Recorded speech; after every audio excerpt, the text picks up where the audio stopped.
Hey, so now that Out of the Park 14 is on Steam, I was finally able to convince some of my friends to finally pick up the game. I made this video really briefly to answer some of the common questions that a lot of new users have when they start up. I mainly made it for my friends' benefit, but I'm going to put it on YouTube, so everyone can join in with the fun.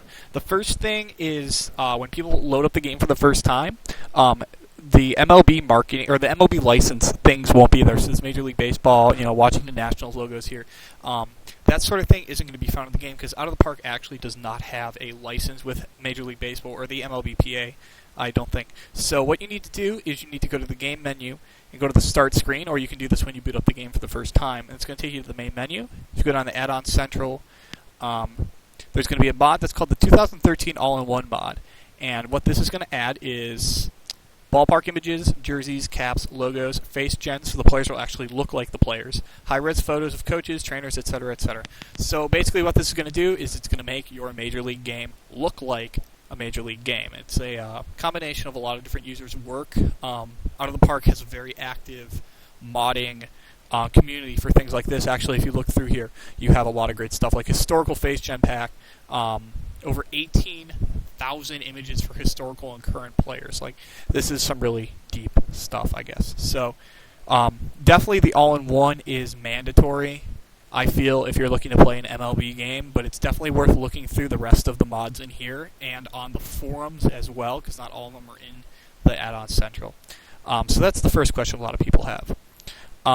The second main question a lot of people have is, I had a player who it said he was, a 5-star out of 5-star player, and, he had, top potential, and he's awful, and he sucks.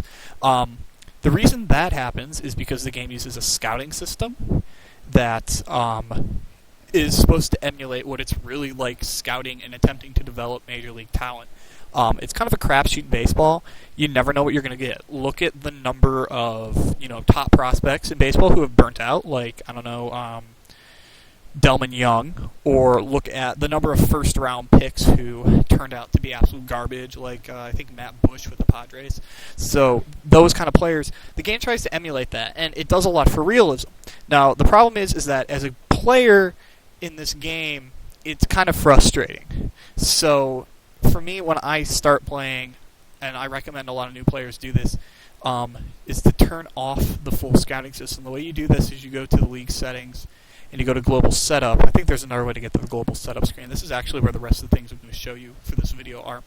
And what you want to do is you want to click out of the use complete scouting system. What this is going to do is it's going to totally eliminate the scouting system in the game, which kind of, dumbs down or simplifies the game, and it's personal preference whether or not you want to do this.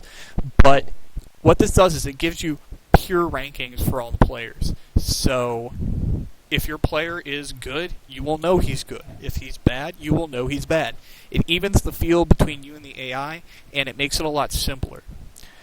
Other question a lot of people have is, why the hell are my players getting injured all the time? That's something you can change really easily, but it's kind of overlooked. In the same screen here, go down to injury frequency. You have different options here. By default, it's actually supposed to be lower than modern day. I always put it on low. I suggest new players put it on low. I know one of the big frustrations a lot of players have with this game is that it's June, my entire damn team is on the DL. Again, is it simplifying, dumbing down the game? Yeah, but from a playability standpoint, I think it's important to do that. While you're on the screen, another thing I would suggest is switching the rating system to a 20 to 80, so it more emulates what actual scouts do for players. And that's it. I'm thinking about making a complete tutorial video series on Out of the Park, but I'm not. I think I might wait for the new version to come out to do that. So if you have any questions, post them in the comments or whatever. I like talking about this game, so I'll be sure to help you out.